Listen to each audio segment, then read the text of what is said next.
demonic shrine. Yeah, I forgot it last time. Master Logan has returned. He tells you to piss off if you don't have the intelligence requirement. If you meet the requirements, he would sell you really baller magics. He wants to go to the Duke's Grand Archives, home of Zeef, father of magic, to find more sorceries. We can also talk to Siegmeyer again. You here. You did much for me up above. I am grateful. You know, I was thinking to get the old fortress. Is that your doing? Yes, I knew it. It seemed like an unlikely coincidence. Well, am I fortunate? This Knight of Katarina thanks you sincerely. To the archives. There are 2 armored boars here. Sadly, you can't stab them in the ass. Let's just go up. Crystal hollows can take way more damage than normal ones and also hit a lot harder. There are channelers here which snipe you unless you deal with them properly and quickly. There's a golem here. He drops the DLC key, but only if you have Talk to Dusk. Otherwise, he won't drop it. The fight against all of the enemies can be quite fun as long as they don't pile up on you. In that case, it will be incredibly frustrating. Let's just make it to the elevator and go up. We meet a mad crystal armored NPC and quickly kill him. Let's go even further up and through the fog door. Ah, Zeef's already there. That was easy. Shit, Zeef doesn't take any damage, but he can hurt you. Other than destroying you, he also destroys the frame rate with his crystals. These motherfucking crystals can also curse you, even after death. Curse limits your HP to 50%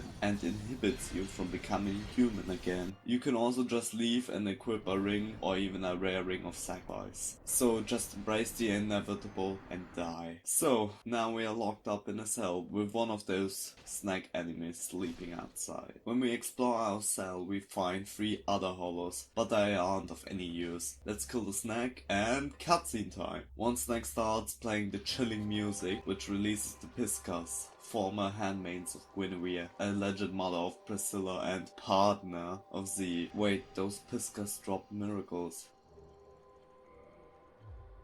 It's just beautiful. We kill everything and move on to the cage and find Master Logan, who was locked up again. God damn it. We get to the upper platform and turn off the music. We get the key and open the door above. Pro tip, here's the best spot for humanity farming if you need to. We move on to the room with the rotating stairs. If you know what you do, this area is just great. Remember, turn the valves and everything will be fine. On the same note, I really do enjoy this area. It looks absolutely amazing at points. I do like the prison break feeling this part gives you. You can skip most of it if you hate it. And the crystal cave looks absolutely incredible. And the story of the characters, especially Logan, here is great. The only bad part is that the boss is shit. If you move the bookshelf out of the way, there's the bonfire for the second part of the area. Once you free Logan, you can learn his baller crystal magics from him. When you listen to his dialogue, I was expecting you.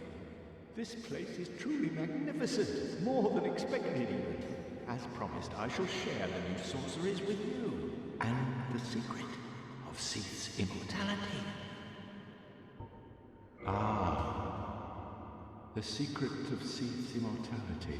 If you have fought him and were imprisoned, you must know that Zeef is a true undead, different from ourselves. His wounds close promptly, and no mortal blow affects him, granting true insulation from death. His wounds close promptly, and no mortal blow affects him, granting true insulation from death. It is an effect of the primordial crystal, a sacred treasure pillaged by Zeef when he turned upon the ancient dragons. So only by destroying the primordial crystal can you so much as scratch his hide. And it so happens, the primordial crystal is in the inner garden of these very archives, the Crystal Forest.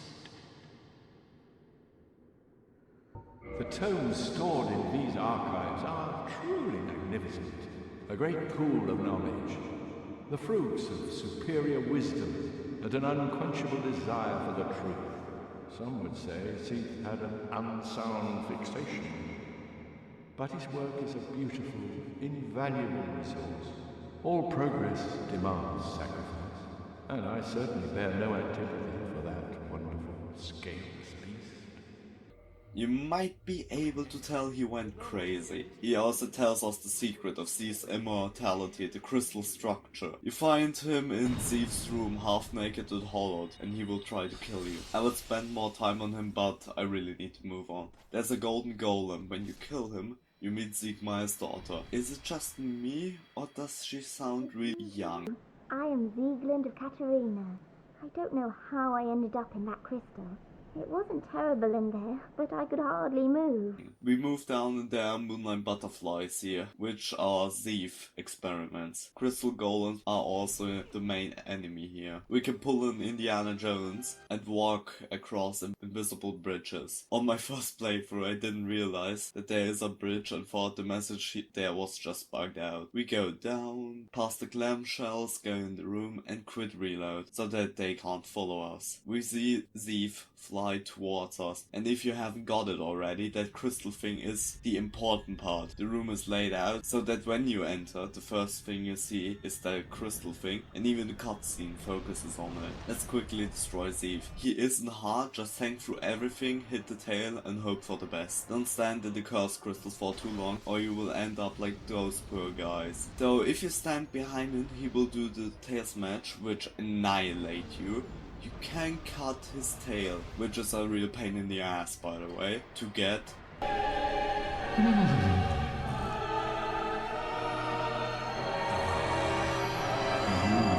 my side, all alone.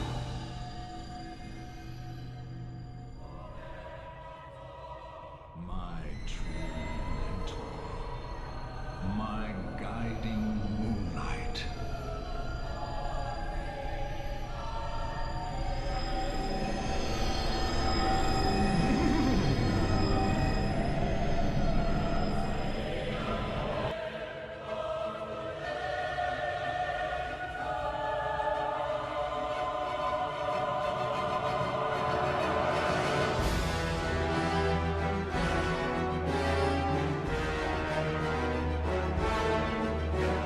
What else is there to say? I don't like the theme, so his music all that much. It isn't bad, but it weirdly sounds like a Christmas song, a really aggressive one. And he's down. Let's just go, I don't give a shit about this fight. We gain the bequeathed Lord Soul of Zeph, the traitor, and can learn about the story, which we also learned in the intro. We return to Farlink and talk to Sieglinde, daughter of Siegmeyer. We move on, we find Siegmeyer near an arch tree.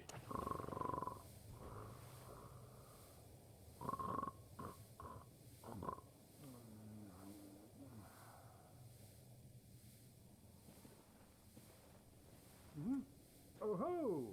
Excuse me, I was so absorbed in thought I just drifted away. You see, I'm actually in a bit of a fix. I've made it this far, but I'm short on antidote moss for the trip back. By my knighthood, I'm ashamed to ask, but can you spare a few scraps of moss? There you go, mate. Okay, we still have one last thing to do. We talk to the fair lady and give her further abilities to make rank 2 with the Covenant. And that's great, the fair lady is way better now. Let's do this. First, we need to take out Ceaseless. He is the best boss in the following areas, which isn't saying much. The problem, he is boring. You do the same shit over and over again, but I shouldn't complain. He could spam the supernova and almost insta-kill me. You can quick kill him by running back to the beginning and hitting him exactly 6 times, no matter with what weapon. The only good thing that I can think about when talking about him is that the character model is great, and his story is pretty tragic all in all. He was one of the first demons and is in unending suffering. His horse burned all the time. His sisters tried to help him by creating the orange chart ring, but he dropped it and created a terrible demon. Terrible is the right word, but we will talk about him in a second. The lava goes cold, and we can now access the demon ruins, and I wish I couldn't. What makes this area so bad? First of all, they recycled Capra and Taurus ad nauseum and spammed it everywhere. Have fun getting to the Chaos Ember. We move on, and I see a platform with 12 billion Capras. Nope, not gonna happen. We jump down and kill some stupid centipede. By the way, did you know he has a grab attack? I didn't. Had to find that out the hard way. Also Kirk, the asshat, is here. Well, asshat is perhaps a bit harsh. But still, he also invaded you in the depths. He seems to have a favor for bad areas. Let's talk about the boss. After getting past the 1.7 billion enemies, if we were to take a right, we could open up shortcut the Lost Isolith from this side, since we are Chaos Servants. This would save us from the next two horrid bosses, and we could also save Solaire by killing the Sunlight Maggot. First though, Asylum Demon, again! With the music theme, again! And with the same moveset as Stray Demon, again, to put it the Geralt way. Abso-fucking-lutely beautiful. Fuck this, I won't spend more time on this shit boss. There is nothing good about it, except for one thing. We still haven't reached rock bottom yet. Oh no. I have to say the short bit is probably the best in this entire place. You could see some of the genius of the other areas here. And the elevator up to the Fair Lady is absolutely ingenious. There's just one problem. First, there's a bonfire right before the next boss. And second, you can just teleport there anyways. So the next boss, about 35 seconds after the last one. And I wish they just dropped. So ladies and gentlemen, may I introduce you to the Counterbeat Demon, the arm monster of Ceaseless. This boss is almost the absolute biggest piece of fucking shit boss in the entire game. Maybe one of the worst bosses I've ever faced, but there's still more shit waiting. You know what completes this absolute shit fest? This boss is a failure on basically every level. The area in which you fight him in is way too fucking small, and the lava does absurd damage. Solaire can't do shit about him, meaning I have to do all of the shit by myself. This entire fight consists of having him go to the fightable area, then standing below him, waiting for him to land and repeat until he gets his AoE move. Then you can add getting hit to the list. He's also the most cinematic boss, meaning every fucking time he jumps and AoEs, the frame rate drops to 24. 20 fucking 4. This is like Blighttown on AIDS. Fuck this stupid thing, I'm getting sick of just looking at it. We gain the orange shard ring, with which we can walk over lava without taking damage. Fucking beautiful. We meet Solaire and he is depressed. I feel you, man, I feel you. You know what is great? Having lava so bright, it burns out your eyes. Like, look at this shit. Look at it. They are dragon tail demons or some shit, I don't care. Just let them be their shit. Because we are stupid and fought the last two bosses, we get the better bonfire. So why is this area so clearly unfinished? They started the area without concept art, and it shows. It really fucking shows. Even the absolute misery known as Blighttown at least looks good and fits the theme. So probably when the time to either cut it or slap some shit together, they just chose the latter. Thanks, Miyazaki. The saddest thing is that I can see some elements of the brilliance here. Like the bridge looks amazing and the architecture of Isolith looks interesting. The idea with the shortcut is good and the two greatest characters in the entire game are here. And even one of their endings of their stories are here. There's some good items here, like i.e. the Raya Ring of Sacrifice and this 2 souls of a hero and 1 of a great hero as an excuse to the player for this shit fest. Before we talk about the boss, I have to mention the statues, as the enemies are fucking shit. They have 1 attack, which is annoying as piss. The Chaos Eater look creepy, don't get me wrong, but still their attack where they break all of your items is bullshit. We encounter a human daughter of Chaos, which is completely deluded and attacks us in an attempt to keep us away from her relatives. Let's quickly go to Solaire. He sits depressed on the ground, contemplating. This was only because I saved him from going insane by killing the sunlight maggots, since he mistakes it for the sun. His dear, dear son. On to Siegmeyer, fuck! And Finally, we can talk to him. I was so absorbed in it, I just drifted away. Must be the wolves. Well, what's on your mind? No? Don't tell me. Those monsters making life difficult for you? You need not be ashamed. We're all in the same boat. You know, I really have run up quite a debt to you. Perhaps the time has come. Friend, I have an idea. A good one, really. I will rush those dire fiends, and you can slip away in the confusion. Please, friend, I owe you much more than this. By the honor of the Knights of Katarina, allow me to assist you. And now, I go. Don't be slow. So we go, 3, 2, 1, help him destroy everything. If he survives with 50% and more, we can unlock the last part of his quest. How do we check? Let's just hit him. Fucking beautiful, now I have to request absolution. Yes, I can't delay it any further. Now it's time to talk about the worst boss I've ever had the displeasure of fighting, the Antichrist. The worst thing ever. The Bat of fucking Chaos. Quickly, some positive things before I turn insane. I do like the theme, not the bit beginning from this part onward. The cutscene as always is amazing.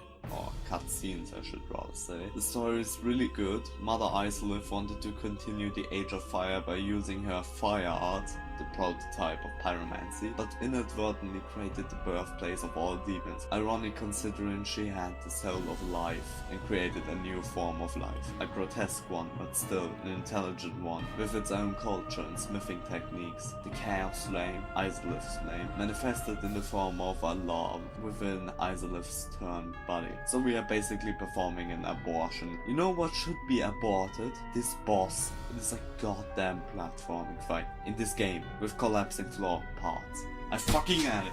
Play some stupid song, great. I'm leaving, bye.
Oh, it's over. Great. You know another bad thing? This bonfire here. It is the only bonfire you can walk to, and there's no way of getting out of here. None. One more horrendous thing in this shit area. What is up next? Oh great, the catacombs. Beautiful. So what is special about the catacombs? Well, the first areas are dark as shit. Like you almost can't see where you're going. There is a special mechanic to this area. The skeletons revive endlessly unless you either A, kill them with a divine weapon, or B, kill the necromancers, the guys with the stupid lantern, since they don't respawn and the skellies can't revive. Whichever way you choose, the skellies have a few interesting attacks. For example, they can throw themselves in a barrel roll towards you and do quite a lot of bleed damage that way. So we can make our way down to Vamos, the blacksmith, and his awful pitched lines. Fun fact, he is voiced by the same actor as Zolea and the giant blacksmith. Really would have enjoyed there being a bonfire at Vamos where I didn't have to shell out for.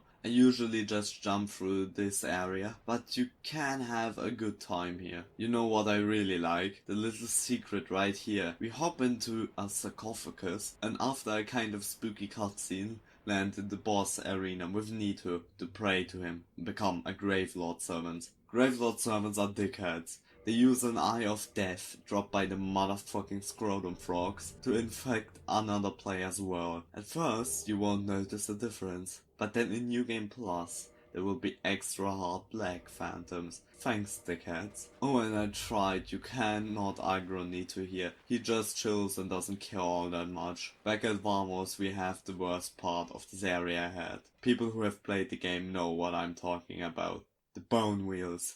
Both meals were originally taken from the manga and anime Berserk. I recommend it, by the way. They have one attack, they do tons of damage, and they have a better turning radius than you on foot. We make it to the area boss. Well, boss is a high word, maybe speed bump is more accurate. Pinwheel. I quickly want to show how well they build up the boss, and they fucking destroyed it. Cinematography wise, this cutscene is excellent, like all the others. We start with a wide shot of the area. It is well lit, and there are skeletons hanging from the ceiling. Great start so far. Transition to a medium close-up of a skeleton's head. Then an above shot where we see the skeleton being dissected. Then a shot of Pinwheel's back with him turning around, transitioning us to a close-up of his masks talking to each other. We zoom out and hear the menacing scream. The mother's scream is alright, but the father's scream is so derpy, it hurts. Second off, the mask of the father looks stupid. It isn't threatening in the slightest. How about this?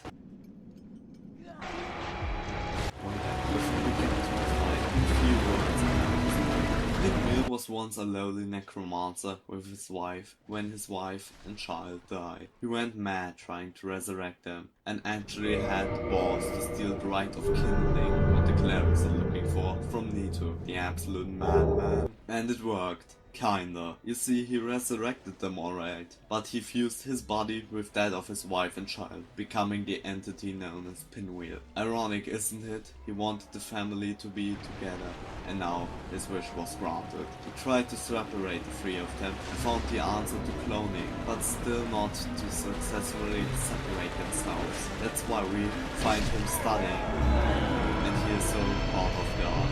You can even tell by the lyrics of the song, where you can quietly hear a man whispering, "I'm so sorry," over and over again. Now to how this fight was completely wasted. Pinwheel spams clones, which take one hit to dispel. The problem is, however, that he is so incredibly easy to kill. It takes 5 hits to kill with a plus 15 scimitar and 3 fucking hits to kill with Moonlight. He's also so incredibly passive, like he can be interrupted by just standing around him, which is such a shame since it has really cool moves and animations to back them up. This is a father, Scratchet, and an entire family fighting for their prolonged survival. Here is how to fix this fight. Step 1. Give him more health, like Step 2. Make him more aggressive. Don't let him be so easily interrupted and spawn more of his clones earlier. And let him attack more often. Damage wise, he is okay. He can hit rather hard, especially in New Game Plus, if they somehow manage to do a coordinated attack. What an incredible shame. We received the right of kindling, where we can sacrifice more humanity at the bonfire to get up to 20 Estus at once. I'm sold. Next, the Tomb of the Giants, one of the 3 worst areas in the game. What makes this area so horrible? Well, you're looking at it, or rather not. There are exactly 0 lights in here. So you either have the lantern of the necromancer, the sunlight maggot, either by killing this stupid thing or ripping it off Soleil's head, and finally the cast light spell by Dusk. Whichever you do, do not use the stupid lantern. It only shines when having it equipped in your left hand and pressing LB. So no shield for you, dickhead. Miyazaki, that's not how lanterns work. I can see them shining further when holding them up, but they still should work when having them at chest level or on your belt. So we parkour our way down, and no matter how shit this area is, the sliding is pretty fun if it weren't tied to my PTSD. We run past everything and make it to Patches. He tells us, "You look reasonably sane. What are you doing in the catacombs? Are you a cleric or something?" No? Really? Then I'd have no qualms telling you. There's a fine stash of treasure right down that hole. I found it first, but, well, we're friends now, so I'll split it with you. In any case, have a look. It'll shimmer you blind.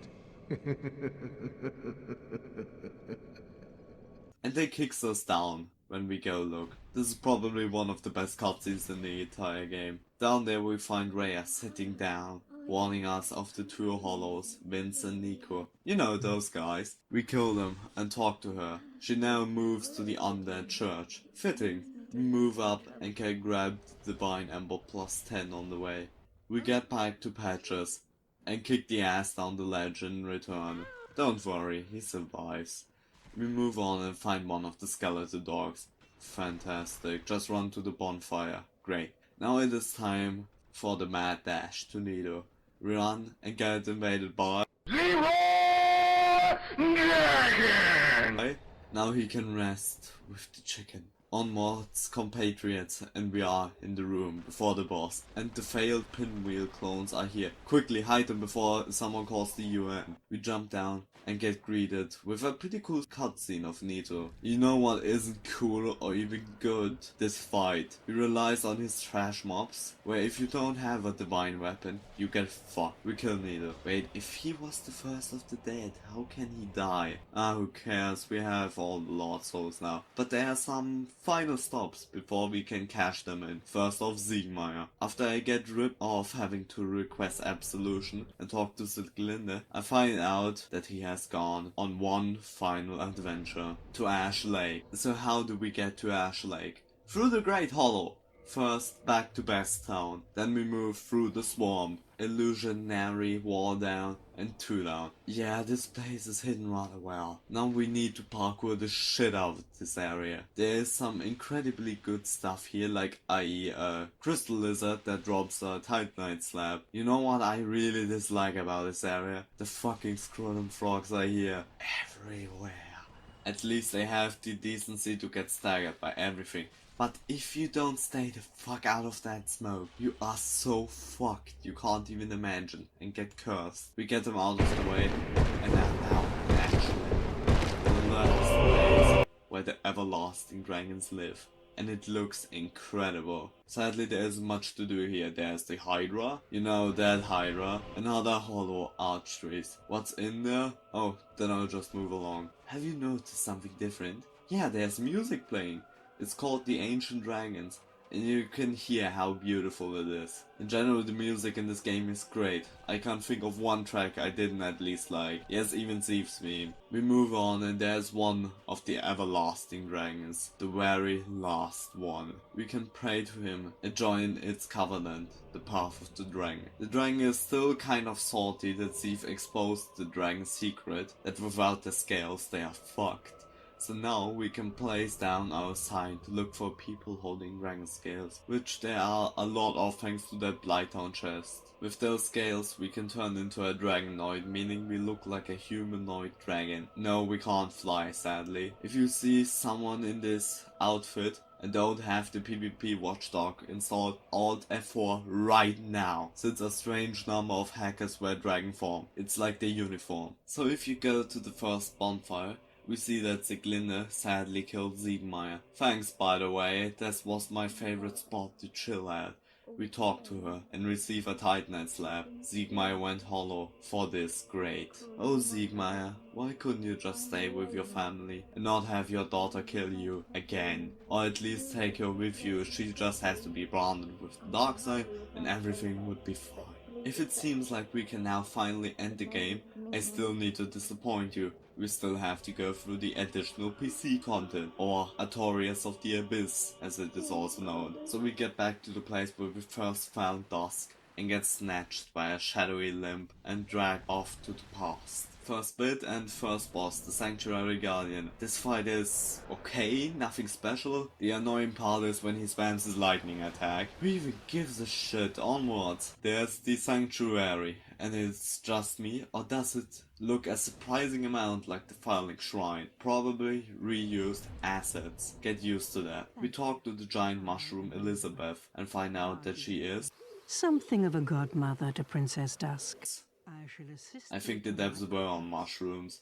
Alright, Dusk is in another castle, and we need to play the savior. She also tells us of Knight Artorias. We move on, and I normally would talk about this area in some detail, but I don't care. Why? Artorias. Do I care that this area is a reskinned Darkroot Guard? No. Why? Artorias.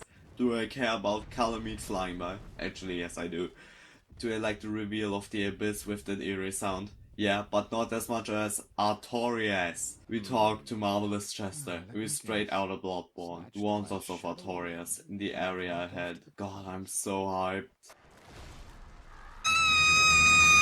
If it seems like I'm freaking fangirling, that is because I am. This, by far, is the best boss fight in the entire game. Probably one of the best boss fights I have ever seen. His moves and combos are erratic, but he has clearly identifiable tells for each attack. He looks amazing, he sounds amazing, his story is tragic. Artorias is a true hero. He made a pact with the Abyss that he might traverse it without being swallowed whole. Tried to defeat Manus, the first human, but got destroyed by him and corrupted by the Abyss. All of this was covered up, however, and he is revered as the true hero who saved Lucille. Sifus Wolf also still watches over his grave. While I am gushing, listen to the theme. It is fantastic. Great job there. I really need to stop talking about Artorias or we will be here tomorrow. We somehow move on and get to Lucille Township. I really couldn't care less about this area. It is fine, the enemies are fine, except for the goddamn Darkbeat snipers. I hate her personally. You can get invaded by Chester, and after defeating him, he will comment that you have quite some nerve talking to him again. The reason to be here is first to get the key to Hawkeye Goth, and to make it further, almost to Ulysses Township dungeon. First, let's unlock the door to Goth. He thanks us for our service to Artorias. To get his help in making the sickest trick shot ever, we need to embrace the inevitable and get killed by Calamite. So embrace your death. After that we talk to him again and get the best cutscene in the game. It is truly magical. Just watch.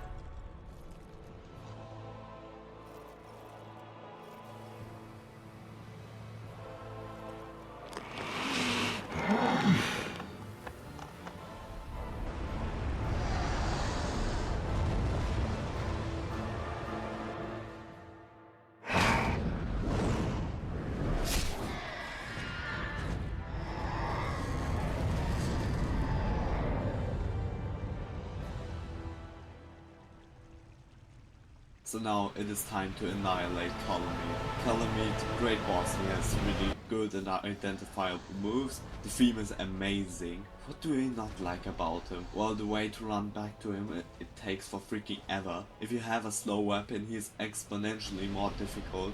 And the reward for killing him is shit. I mean, a ring that makes you take double damage. There is also the Obsidian Great Sword, but for that you need to cut his tail. Remember, keep the greed in check and roll in the opposite directions to his attacks and stay away from his ear rape attack. So, one final boss left in the DLC, Manus. So first off, you could free Sif so that she supports you in the fight, but I guess she doesn't see all that well since she doesn't hit him all that much. If you free her, you get the alternate cutscene as shown in part 2. So Manus, you fucking son of a bitch. I can't tell you how many times I died to him, like a few billion times. Manus' speciality is that he is Stretch Armstrong with that one arm. So one attack per opportunity only, unless you have as fast a weapon as I do. He is one of the first men, meaning that he was one of the pigments, the forefathers of humanity. You know what I hate about this fight?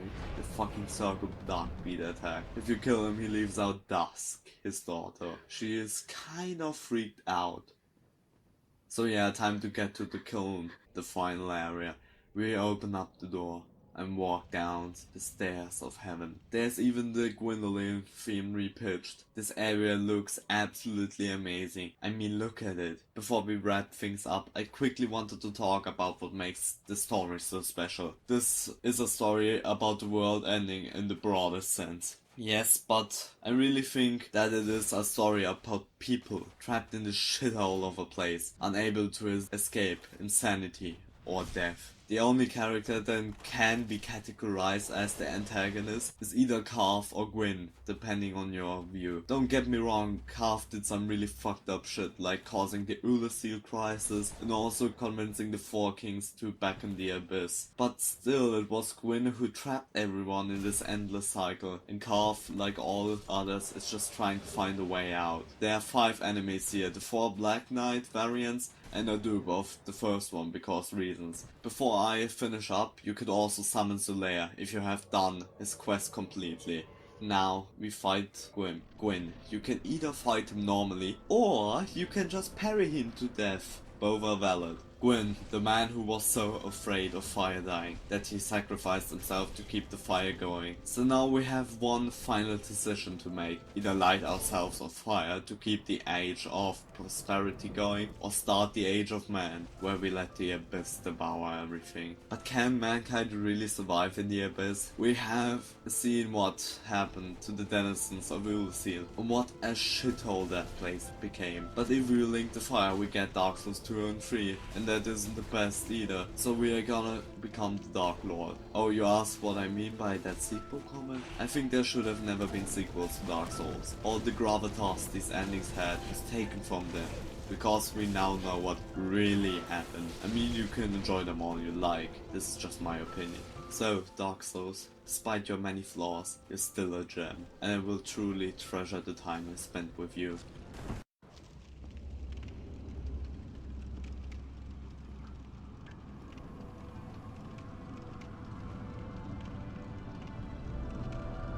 My lord, bless thy safe return. Let Karth and Fraft serve your highness.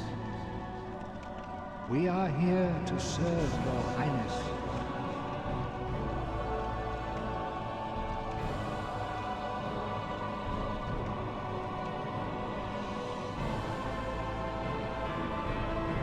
Let true dark be cast upon the world.